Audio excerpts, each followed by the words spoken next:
Good evening, Madam President, board members. For the first time, Mr. Student Trustee, we have a presentation tonight to talk a little bit about the state assessment system, its impact on instruction, and how we go about the business of educating our students here in the district. So first of all, when it comes to CASP results and the overall view and perspective of the district, we try to break it down into a simple set of goals, which are written out in a very complicated set of sentences, but our goals essentially are that we want to build our learning communities amongst our schools and district using the impact team model, that we want to provide good first-time instruction for every student, and we want to keep an eye on the students who are struggling the most, that we call the 20%, and that we have strategic support and interventions to support their needs.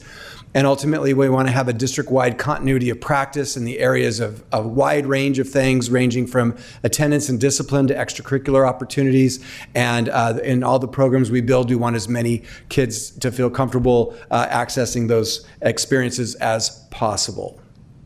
So let me deliver the good news. Test scores went up. I've been saying for years that as we crescendo as a district, every district has a natural ceiling. What we're embarking on through the three goals, in particular the impact team's effort and the 20% focus and the good first time instruction is if we hit all the kids that you can get into the test scores where they're considered at standard, what are we going to do scientifically, artistically, spiritually to move the kids that aren't there? And so this is a reflection of a lot of hard work ranging from all of our staff, our leaders, the support of the board and the community. That this is a tremendous outcome. I want to point out that in science on a state assessment, we went up by over 5 points, while being amongst the highest performers in all three of those categories, not only in our county, but regionally. So let me tell you how the game is played. This has been going on since the previous system called No Child Left Behind, is that you want to move kids bands of colors, and they get called different things, but in the current system, you want to meet or exceed standard. The only place where the district gets credit on the state assessment is if you meet or exceed standards. There's no credit given for almost met, just below, or far below. It is all about meeting or exceeding the standard. So it creates an emphasis on a success without recognizing the success of the kids who struggle the most. So here's the game. It's a very simple strategy. Move the kids in yellow. If you really want to get good state test scores and you move a chunk of the yellow, you can point to the scoreboard every year and say, look how good we are. But that's not how we do things here in Lambersville. So we try to move the kids in the yellow, but we are concentrating our efforts on moving the red, moving the orange, moving the yellow, and inspiring the light green and dark green. And so that's a much more difficult undertaking than just playing the game, which is moving the yellow. So I want to give an example of kind of something we thank our state for the assessment system, but we want to also point out one of its simple flaws. So is this a good year? You're flat at the highest, second highest where you get credit. You're flat at the one where you're targeting kids to move in to the higher areas. But you move the lowest and the second lowest a significant number. So the question rhetorically is that a good year? Well, it should be. You're moving significant numbers of kids who are struggling the most. So what we are doing is building a system of multiple measures where we can celebrate the growth in different ways across the spectrum of our students and where they fall. And yes, we do love to point at the scoreboard and say, yes, we're amongst the best in Northern California. Okay, so the biggest challenge in Lambersville, in order to sustain the systems that we've built, is growth. So you have three graphs there. And this just points out over the last 10, 11 years, the significant growth in all three categories of teachers, staff, and enrollment. So when you're thinking about test scores and a flat group of population, that means you're basically testing apples to apples every year with the exception of new kindergartners and seniors leaving. But if you're adding growth with staff, growth with teachers, growth with enrollment, then you're taking a chunk of new kids with a chunk of new teachers and a chunk of new staff inducting all of them into your system, and as rapidly as possible getting them to caught up with the kids who have been in your system, the teachers that have been in your system, and the staff that's been in your system the whole time. So when we are pointing to our scores, it is not an apples to apples, it's an apples and 3 oranges. And so I want to point out to staff across the spectrum for this fact, is that we welcome new people, young and adult alike, and we're getting these results in spite of the challenges of growth. All right, so this is the example. So it's very difficult when you get to a certain level of your test scores to keep it the trend up. I've been saying that again for years, but this is our district. We've either gone up or stayed flat across the spectrum in 3 different assessments, with the exception of 1 year where we dropped by 0.8 in math.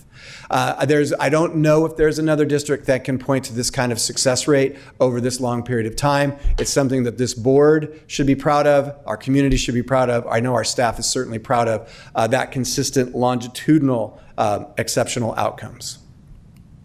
All right, so in the big picture, we're the highest in San Joaquin County.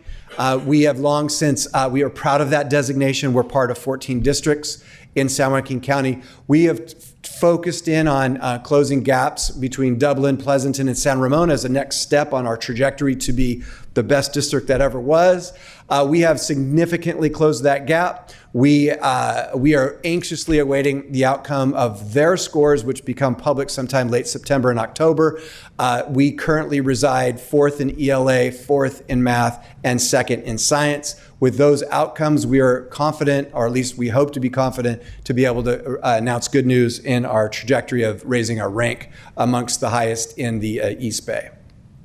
All right, so there are some statistical areas of concern. Assistant Superintendent Sharp is going to address this specifically in her presentation with specific data, but I want to talk about these categories.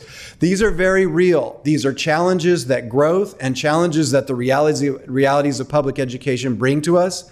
One, the ceiling zigzag, that once you've reached your potential, you still have a bunch of kids to move, and it's possible for over a long period of time to go up a little, to go down a little, to go up a little. So that's one area that we're trying to avoid. We want to continue that upward trajectory, though we recognize that it won't be big jumps, it should be a small proportional jump. The big jump reverberation. You jump 5.15 in science 1 year, and let's say you drop 1 the next year of natural settling. Is that a failure? No.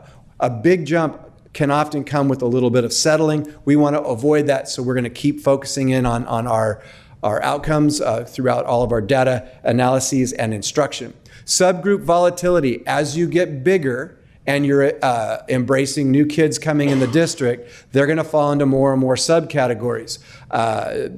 Director Manley pointed out with his special ed presentation at the last board meeting that we actually, 57 kids left the SPED program.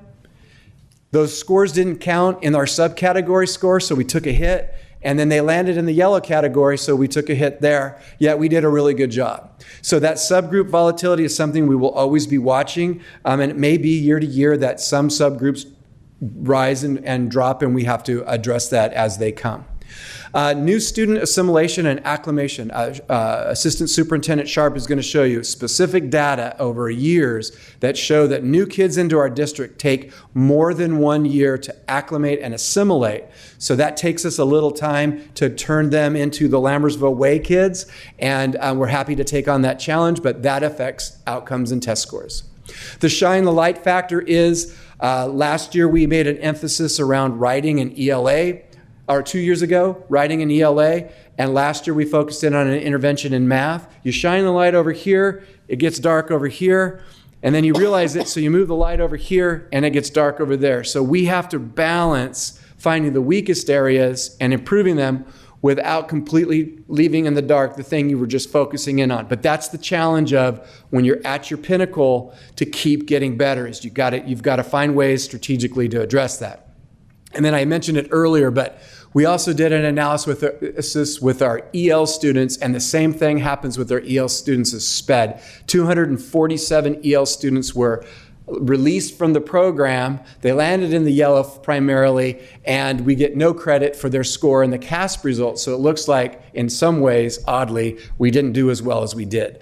So these are statistical areas of concern that are going to be the focus to try to overcome so we can continue to incrementally raise those scores so we can collectively celebrate every year. So now I'm going to talk to you about the missing link. We have, for a number of years, waited for the private sector to create a program or a tool that we could use to give us the data in a manipulatable way so we can break data down into subgroup, by school, by grade level, however we wanted to move it around. And here's what we found out. The private sector can't get it done. And there are many reasons. So let me give you some of the few that we've run into. They overpromise in the sales pitch. We bring them on and they underperform. The team meets with them. We lay out what to do. They go back to do it. And at the end, what we get is, sorry, but we just can't pull it off. So we give them our best effort, the Lambersville way, and then we move on. Operating systems don't always talk to each other. And private companies don't want to share their secret models. So there you get a fight between the companies. We've had that multiple times. Trying to get private sector companies to cooperate and share data, they want to claim that their system, their data, their coding is special to them. And ultimately, there's a fight always about who owns the data. Well, it's our kids, we're paying you, it's our data, give it to us, and give it to this company that's going to take it and put it into this manipulatable program that we need, and they won't do it. So that's multiple years trying to figure it out. So I keep referencing the Lambersville way. So because the private sector couldn't get it done, we decided to build it ourselves. And we have 3 special people here tonight that we'd like to honor with a certificate of thank you from the board because the foundation, the framework in order for this new tool that we created, again, addressing private sector weaknesses, is what is going to be the cornerstone going back to the goals of the impact teams model, of the 20% analysis and instructional planning, and good first-time instruction. And if kids are doing well in school and they feel great about being here, they're more likely to get involved with extracurricular programs and other things available to them. So that is kind of the big picture expression of where we're at. And I'm giving this part because what I've noticed over the last couple of years is we give the data out, but it kind of sits there as a standalone. And there has to be context that's put with it, because the context is we're overcoming a lot of obstacles while providing high quality education to our students, which are getting good outcomes. But we need to see it longitudinally at this point because we have these upward trends and the line graphs are very, very good. So with that said, I'd like to invite the board to come down. And Madam President, can you grab those certificates? And we would like to say thank you to the architects, and then one of the architects is going to explain the Lambersville data matrix. So we'd like to have Mr. Sean Yohannan, Dr. Denise Hinton, and Ms. Leticia Carrillo come on up here. We want to thank them for building what you will see in a second of an exceptional tool that is going to change the game for us.